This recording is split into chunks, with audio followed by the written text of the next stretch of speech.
네, 유명한 사람의 글이나 평론을 소개하는 유평 시간인데 오늘 유명한 사람은 김완규 한반도 안보전략연구원 부원장인데요. 자유일보에 칼럼을 실었네요. 아주 재밌는 분석인데요. 제목이요. 트럼프 연막작전의 각국 트럼프 속심 첩보전입니다. 일단 그대로 읽어드립니다. 트럼프의 이란 핵시설 공격이 성공하자 뉴욕타임즈, 워싱턴 포스트, 월스트리트저널 등 주요 언론들은 그 과정을 상세하게 취재하느라 열을 올렸다. 언론들은 공통적으로 트럼프의 연막작전이 성공했다고 보고 있다. 트럼프는 해외 분쟁에 개입하지 않는다는 신고립주의를 내세웠다. 이란 핵 문제에 대해서는 협상을 통한 외교적 해결을 모색하는 것으로 보였다. 그러나 이란이 핵포기 의사가 없다는 사실을 확인하고 마음이 변하기 시작했다. 6월 13일 이스라엘의 이란 공격이 성공하는 것을 보고 점점 공격적으로 마음이 굳어갔다. 하지만 외교적 해결을 지속할 것처럼 행동했다. 군이 공격 계획을 수립해 보고하자 이를 승인하면서도 아직 결심이 서지 않았다고 했다. 6월 16일 트럼프는 캐나다에서 열린 G7 정상회의에 참석했다. 이날 저녁 중동 위기를 다룰 필요가 있다면서 급거 귀국했다. 6월 17일 아침 트럼프는 NSC 국가안보회의를 열어 공격 계획을 재검토했다. 그러면서도 SNS에 우리는 지금 이란 상공을 완전히 전면적으로 통제하고 있다. 우리는 소위 최고 지도자가 어디 있는지 안다. 우리는 그를 지금 당장 제거하지는 않겠다. 무조건 항복하라. 는 글을 게재했다.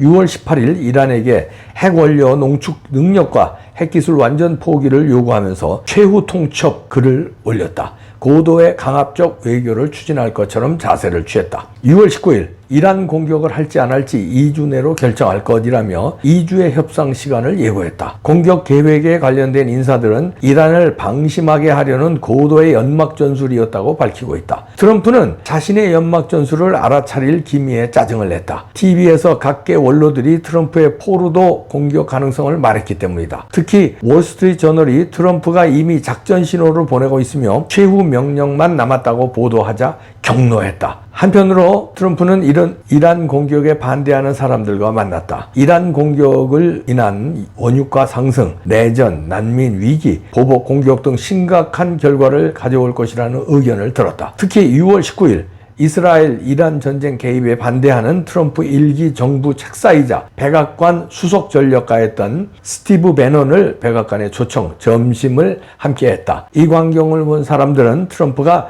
전쟁에 개입하지 않을 것이라는 신호로 여겼다. 6월 20일 금요일 트럼프는 백악관을 떠나 뉴저지주 배드민스터에 있는 자신의 골프 클럽으로 갔다. 정치자금 모금 행사에 참석해 골프를 쳤다. 이는 미국의 이란에 대한 공격이 가까운 시일 내에는 없을 것이라는 인상을 줬다. 그 후 몇 시간도 안 된 20일 오후 5시 트럼프는 전격 공격 명령을 내렸다. 이란 공격, 작전명 미드나잇 해머, 한밤중에 망치가 시작됐다. 이란에게 2주 협상 시간을 제시한 트럼프는 그러나 단 2일 만에 전격 공습을 감행했다. 트럼프의 이란 공격 과정은 그의 변덕성, 즉흥성, 기만성 등 상대방은 혼란에 빠뜨려 정확한 판단을 어렵게 하는 특유의 기질이 잘 나타나고 있다. 즉 SNS상에 강압적인 글을 올리고 외교적 해결 가능성을 암시한 것, 전쟁 개입 반대자들을 백악관으로 부른 일, 2주 협상 시한, 공격을 앞두고 골프 치러 간 일 등이 그것이다. 모두 일종의 연막 전술이었다. 24일 트럼프는 이번 트럼프의 이란 공격을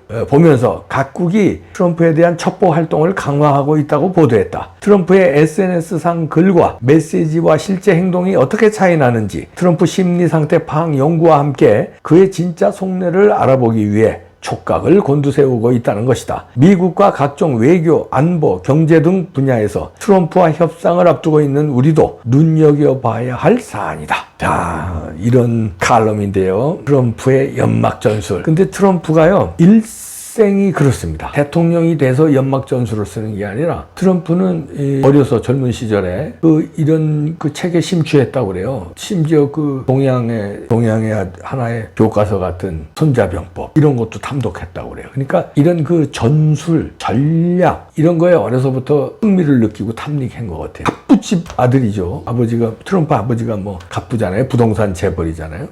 아버지 아들인데도 그런 게임, 그 다음에 전법, 전술 이런 거에 굉장히 그 심취하고 실제로 트럼프가 한때는 사업이 망했었어요. 아버지 후반기에 한테 폭망을 했습니다. 그런데 다시 살아나는데 그 트럼프 타워를 뉴욕 맨하탄에 있는 엄청난 트럼프 타워 있잖아요. 근데 그거를 세울 때도 이 연막 전술을 썼다고 그래요. 그러니까 그때 뭐 지금 요즘 말로 하면은 분양이 안 되는 거예요. 너무 이제 땅값 비싼데 했고 너무 비싸니까. 그런데 이거를 오히려 연막 전술로 초호화로 홍보하면서 초호화로 만들면서 연막 전술로 한두 사람을 유명한 사람을 끌어들입니다. 그래서 이거를 말하자면 분양을 하게 해요. 연막 전술로. 그런 다음에 그거를 대놓고 홍보해서 예를 들어서 우리로 말하면 예를 들어서 아파트를 분양하면서 예를 들어서 이 아파트에 전지현이 들어옵니다. 이러고 홍보해봐요. 아이고 우리 와이프 같은 사람 전지현하고 한 동에 살고 싶어 이러고 응모하지.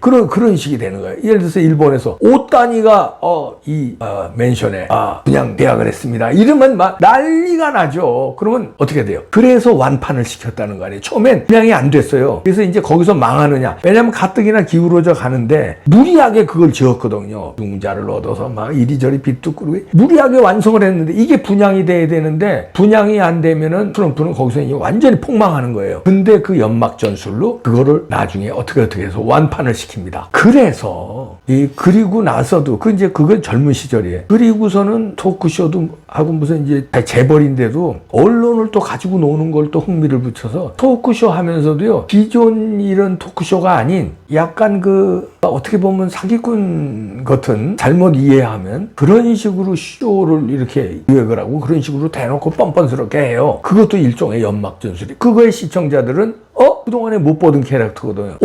이러고선 트럼프에 이제 매료가 되는 거지. 그리고 정치 선언을 할 때도 연막 전술로 정치 선언을 합니다. 미국에서도요. 미국은 아무리 그래도 자유가 보장된 나라지만 기업인이 정치에 뛰어들면 특히 대통령 선거에 뛰어들면 안 됐을 경우에 막대한 그 타격을 입습니다. 이미지도 상쇄되지만 여러 가지 난처한 일이 벌어지는데 여기서도 특유의 연막 전술로 그걸 잘 극복하고 돌파해요. 그 사이에 별의별 게 다 있었죠. 그 다음에 이 여자 꼬시는 것도 이런 얘기하면 좀 거시기 하지만 그것도 연막 전술로 귀신같이 또 트럼프에 관한 스토리 이렇게 읽어보면은 그건 꼬시는데 돈이 많다고 해서 아주 굉장한 사람을 또 꼬시는 게 아니라 이걸 또 기가 막힌 연막 전술로 꼬시더라고요. 그러니까 말하자면 밀당 이게 일종의 연막 전술 아닙니까? 그러니 일생을 그렇게 살아왔어요. 그러니까 대통령이 돼서는 더 말할 것도 없죠. 연막 전술을 할 강력한 카드가 이 대통령한테는 누구보다도 세계에서 아마 제일 큰 연막 전술을 쓸 힘이 있을 겁니다. 그리고서는 요번에 이란 공격하는데도 여실히 이제 증명이 된 건데요. 자, 우리는 여기에 왜 대입을 해야 되냐면요. 저는 그거를 믿습니다. 윤석열 대통령의 계엄을 믿습니다. 아니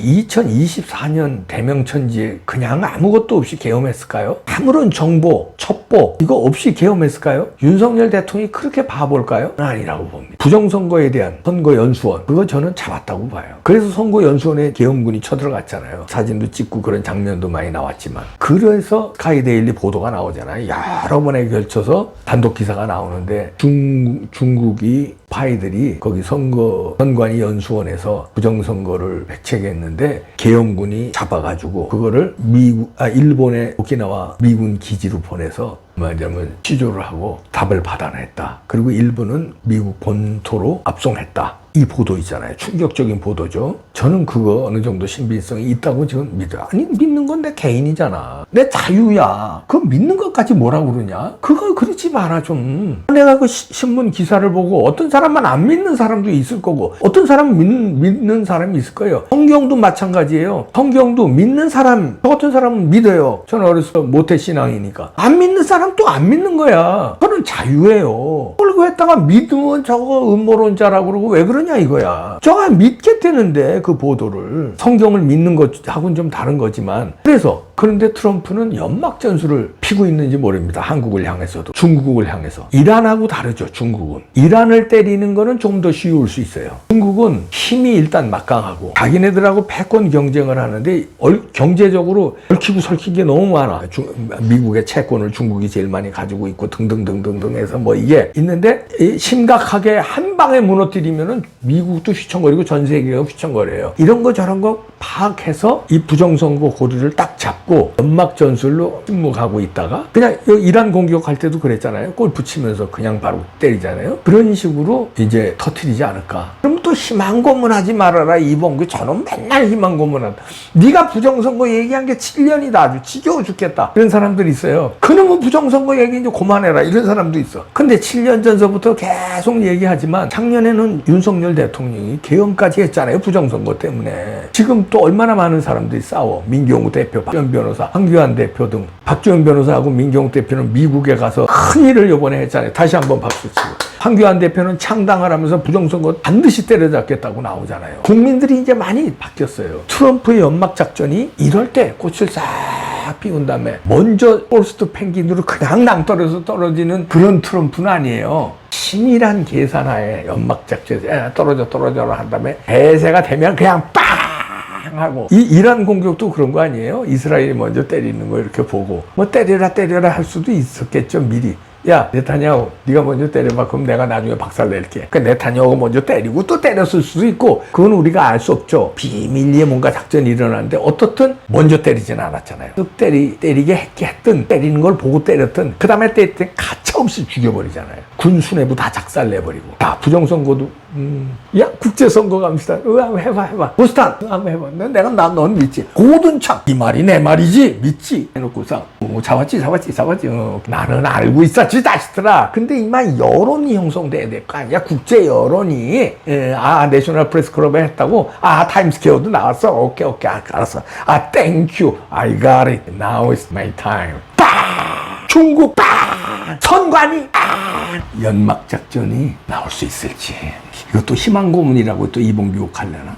내가 기대한대는데 기대도 못하냐? 그게 무슨 희망 고문이냐? 그리고 생구랄 치는 거야? 다 나온 팩트에 의해서 내가 좀 분석한 거야. 흥분들 하지 말아라.